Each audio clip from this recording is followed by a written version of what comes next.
Hello, everyone. I am looking forward to a Friday. We're recording this on a Friday, which means the vibe is going to be very Friday with Stephanie Korpal. She is the founder of Marble Wellness. Welcome, Stephanie. Would love to hear the basics about you and your practice. Thanks, Daniel. Happy Friday to you, too. There definitely is something in the air when you wake up on a Friday, even if it's a work day, isn't there? Yes, my name is Stephanie Korpal. I am a group practice owner in St. Louis, Missouri. We actually have two locations about 40 minutes away from each other. So we are a team of 13. We have about 12 therapists right now. As most group practice owners know, there's always somebody shifting somewhere, an onboarding person about to come on, a clinician maybe in their last week or two before they exit. But we are a team of 15, private pay. We are a group of specialists, but a general practice. So we see ages 3 and up. We see teens. We have a maternal mental health specialty. We see couples. We do EMDR, trauma work. And so we serve almost everybody in the community, but everybody in our practice has an advanced specialty. We've been around since 2018 when I was a solo clinician and started our transition to becoming a group practice at the very end of 2020.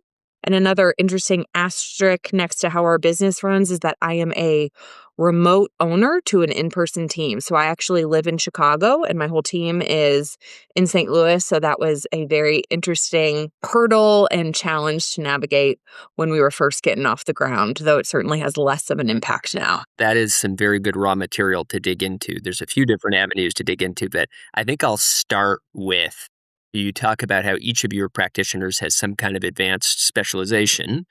How does that play into your marketing, which is always a challenge with a private pay practice, right? How do you market that?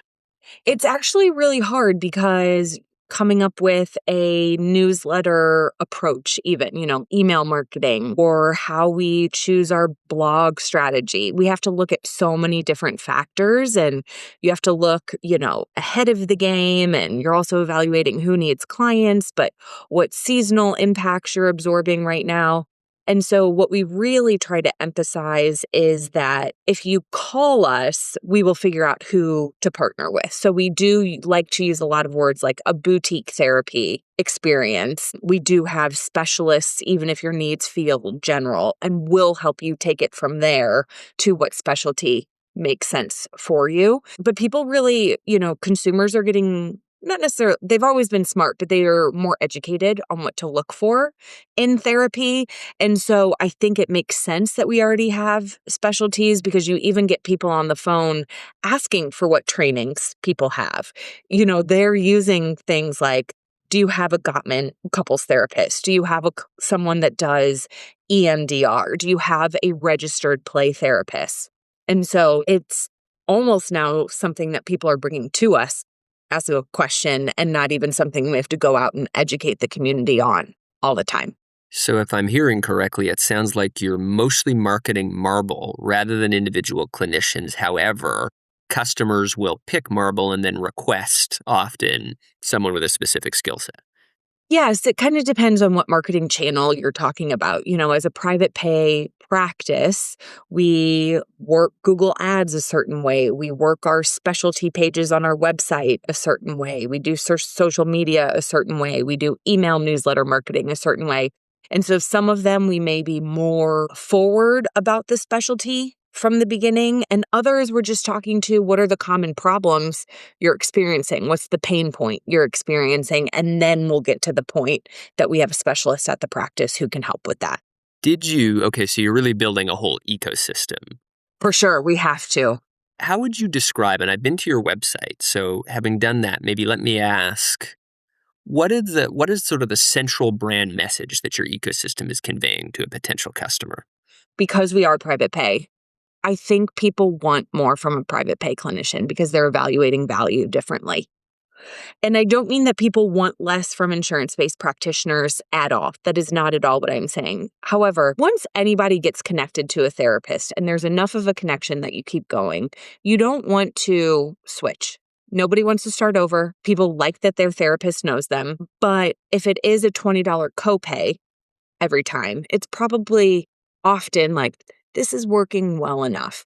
If it is $160 out of pocket, even if your budget can afford that, very easily, or it's something you are prioritizing, you are still evaluating the worth very differently with a private pay practice, is what I've sensed and had communicated to me over time. And so I do think that we are trying to tell people that the work that you can do with us is really deep. It is actually going to be the difference you are looking for in your life. It is not just symptom resolution. It is not just some of these tweaks that will lead to only surface level bettering of your day to day, though that is important.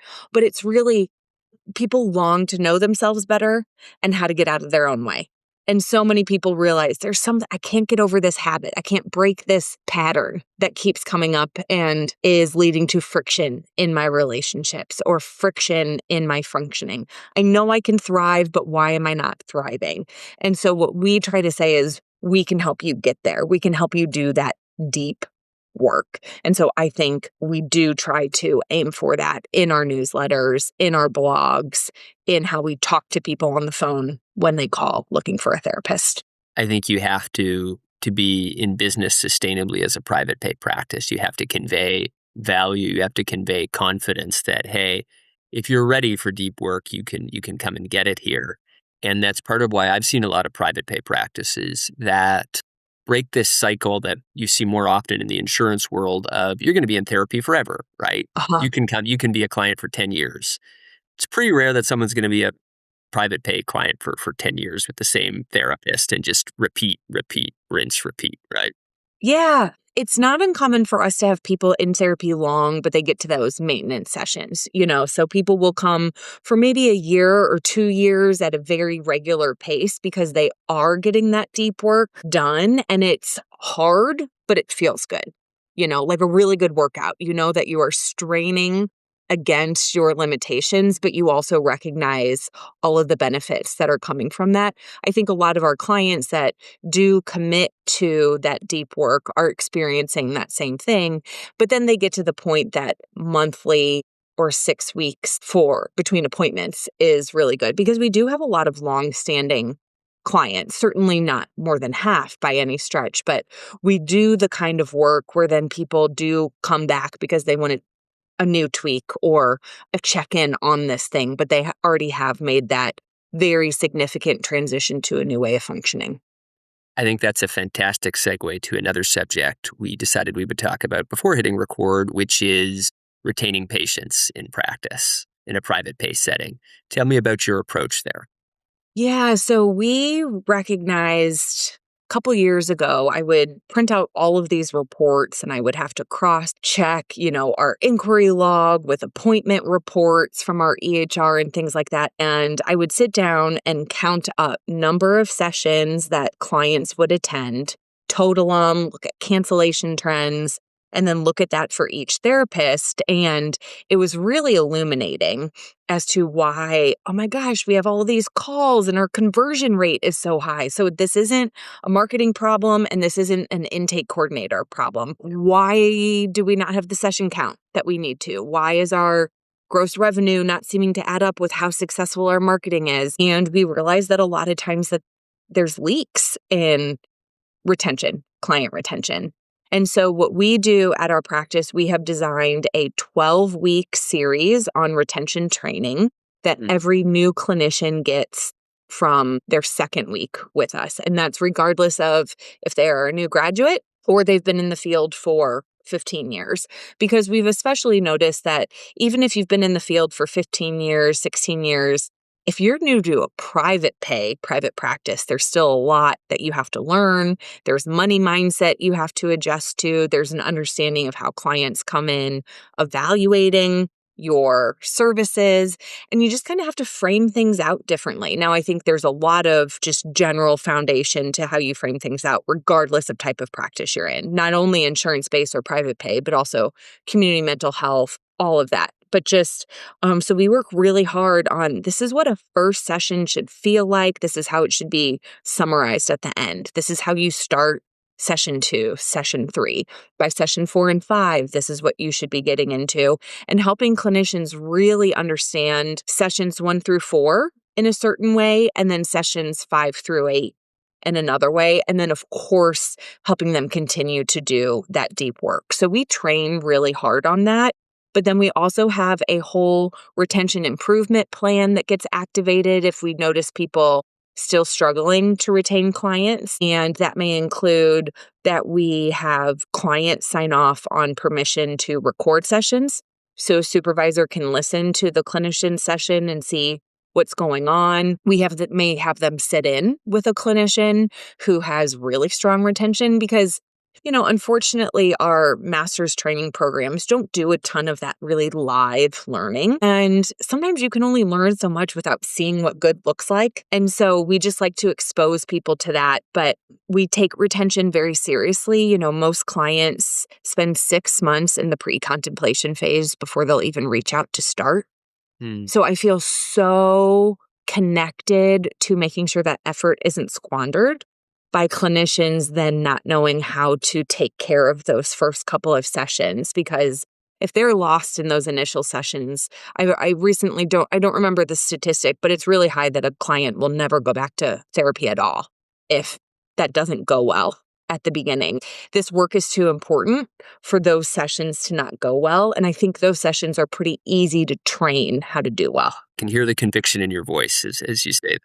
Yes. Without thinking about it too much, what's the biggest reason why clinicians struggle to retain patients? I think that there is a lot of imposter syndrome. And I also think a lot of clinicians don't know how to pace appropriately. So they don't do nearly enough in session 1 to frame out what's coming next. It's a little too laissez-faire from the clinician, or they feel like they have to prove their worth so much that they throw so much at the client that they overwhelm the client more than what the client was already feeling coming in. So it's kind of like Goldilocks' porridge. They can't find that sweet spot all the time. Yeah. So 12 weeks, have you found that the training has measurably improved retention results? Yes and no. I would love for it to be this magic wand of, so everybody comes in and nobody struggles with retention. But what it has allowed us to do is open conversations really early. Instead of waiting 6 months to see somebody's retention trend, we're already in there with, here's some pitfalls you're going to experience over the next couple weeks. And then I refuse to put that training into recordings because I want it to be a live conversation, because I want to experience where the clinician is going to meet me with resistance. So it's always live. Yes. Yes, because I want to feel them when we talk about the money stuff. Yeah. I want to feel them when I talk about micro skills versus modalities. And I also want them when we are on week 5 of the training or week 7 of the training, talking about how they're already using it with their clients so I can see how they're connecting the dots and I can start to experience their conceptualization. And then we can coordinate with their supervisor on what themes need to be continued in supervision to be explored, enhanced, or if they are already getting it, how to really put a strong foundation and cement it. When the money stuff comes up, how does it feel? It's so hard because I had my own money stuff, so I totally get it. But as the owner, as a leader, as a supervisor, I can't communicate necessarily how much I get it because there's going to be a subconscious permission structure that they get from that. Yeah. And so there's a really hard person-to-person element of that where I have to talk differently with them about the money stuff. And internally, I'm screaming because I get it. I have some bad stories about some sliding scale spots that I gave my first whole year in private practice, maybe even 2 years. And so I want to be relatable to them and I want them to learn from some of my stories, but I also have to talk so differently, understanding that my influence is going to be landing in their fertile ground and I need it to grow a certain way. So if I'm validating, I'm kind of saying like, I understand and I just need you to not do it that way. I need to help their feelings change, so I can't validate too much. There's definitely a balance there. People need to feel held and understood and challenged at the same time. Yes. So that's very interesting. And I think other practice owners will be, inspired by what you're doing, but also I think that you do it live is not an element I was counting on, because I've definitely heard about Mhm. trainings that folks do, but that Sure. tend to be recorded, right? So that's such valuable data that you get live. Let's say it was a 50 or 60 person practice. Would you still do it the same way, or would greater scale require recording? It's a great question. I think that goes to culture of your practice. And there's obviously a time efficiency, time maxing consideration, especially for your leaders, especially if you are onboarding that much. However, there's in a world where so much is automated, are you losing an opportunity to go directly against that? And against that fatigue too, Mm, by not figuring out how to mm. continue to do it live. And my clinical director and I have talked a lot about onboarding, because onboarding is one of my least favorite things. It has been one of my least favorite things in any job, in any sector. I find it so tiring. It's nice for the relationship building, but then you go back to your computer at the end of an onboarding day or onboarding week and all of your job is still there. But for us, at least, it is such a culture boom to be able to do it live, because we also spread out a lot of our onboarding and a lot of our retention training across the team. Because a lot of times what happens is somebody comes in and they just get to know their supervisor, and then it takes a really long time to know the rest of the team beyond a staff meeting. And so by doing a lot of our training live, we're able to say, you're going to sit with so-and-so for this, and you'll sit with so-and-so for this, and so for this. And now they've been exposed and able to build a relationship with 5 team members in 2 weeks versus just one in-depth relationship with a supervisor and then a slow build everywhere else. So for our culture, it works. And I think we would figure out how to keep it live. Even if we were really big, we would just have a lot more trainers. So in the private pay world, marketing is even more important. You have to drive results. And so one of the things that I see a lot of practice owners struggle with is how to evaluate marketing. I keep hearing the phrase, I hired a marketer and I set a lot of money on fire. So I'd be curious to understand how you've had some success with marketing and how you've been able to really evaluate whether the marketer that you've hired is good.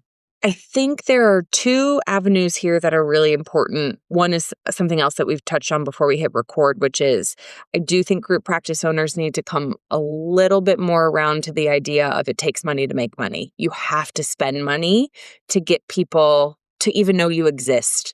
You have to spend money to get people to call you. You have to spend money to have somebody in the seat of answering the phones. So you definitely have to put money there. And just by putting money there, it doesn't mean you're burning it. But the other thing that's really important as a group practice owner is you have to be educated enough to know what the KPIs for good marketing are.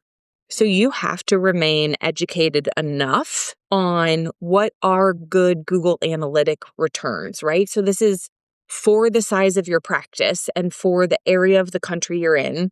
How many visitors to your website should you have? What is a good bounce rate? What is a good time on site? All of those other things. And you have to maybe once a year do another training, read a little bit to see if that's changed from 5 years ago. Same with Google Ads, right? There are ways to know if Google Ads have a return. There are Google Ads calculators that help you know if you are getting a good return on investment. Google profile hits. You can feel more confident about your marketing decisions if you know the metrics your marketer should be hitting. And of course, those aren't hard and fast rules.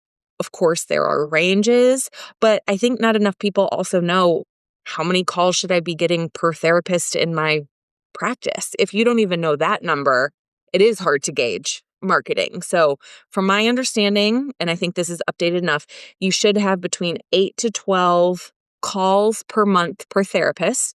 You may need to increase that if your conversion rate is low. You may be able to decrease that a little bit if your conversion rate is high or your retention rate is off the chains. People say between a 20 and 40% conversion rate if you're a private pay practice. I don't think that's enough. I think you should aim for 50% conversion rate if you're a private pay practitioner. We have had that the whole time we've been in business, so it's doable. It should be closer to 80% if you're an insurance-based practice. So you need to know some of those targets so you can know what your marketer is aiming for and you feel better about that spend or about that partnership. I wonder if at really high levels of scale, whether the 50% is realistic. That's an interesting thought. And I don't know the private pay universe as well as the insurance-based universe. Well, what I like about that number is, and there are obviously ways to dig in. So I want to make sure that people know I'm not talking about warm lead 50% conversion. That's an all lead conversion rate, right? So, but if it's way lower than that, we definitely need to be talking to our intake coordinator and really evaluating what's going on in those communication channels, or we may need to be significantly tweaking marketing because why are so many people calling that aren't a good fit?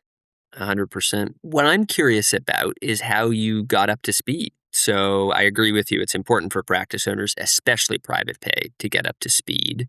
Would you say that it was mostly learning through experience? Was there a specific course you took? Did you consult with someone? How did you get up to speed? Great question. So, I became a group practice owner in COVID. And so I cut my teeth during a time that it was kind of easy to grow, so to speak.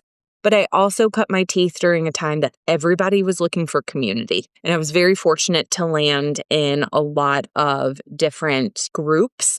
And when I tell you that my first 2, maybe 3 years of group practice ownership, I attended everything I could.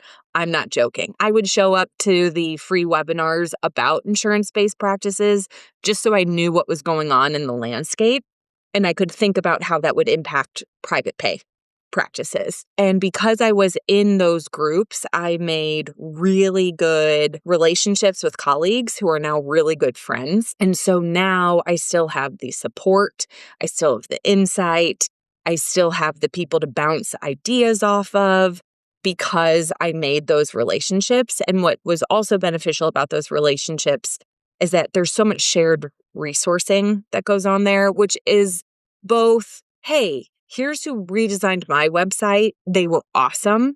And it takes away hours of you having to do your own research because now you have a really good referral. 2 things like, here's my employee handbook. Don't start from scratch. Just use this and then make it what you need to in yours. So for anybody starting or anybody who feels like they're stalled, find a group to be a part of because that is absolutely life-changing because it also eliminates stress. So you're also walking away from work less stressed. So your personal life is different. It truly is the best thing you can do is find a couple colleagues out there that get it, you feel simpatico with. Their practice does not need to look like yours, but they know the lingo, they know the rhythm, they know the headaches, and you just feel so seen and heard. And it is so emotionally helpful, but also, like I said, resource helpful. It has saved me a ton of money, a ton of time. So that's how I got scaled up as community. Super interesting. Super interesting. Stephanie, as we come towards the end of our time together, I love to end on a human note and ask, when you are not growing marble, you're not managing marble, what do you do for fun? Yeah, so I'm in Chicago, so I've got right out the door a ton of stuff to do. I live in Restaurant Row. I like going to a lot of stand-up comedy, concerts, Broadway musicals. I've got several theaters not even a mile from me, so I just try to enjoy the city as much as I can, which is a nice rhythm change from group practice ownership. Maybe some of that's translatable to therapy. Who knows? Yes, I agree. It was a pleasure to have you on. Pleasure to meet you. Thanks for your insights. Super, super helpful, Stephanie. I appreciate the opportunity. I always love conversations like this, so thanks for having me, Daniel.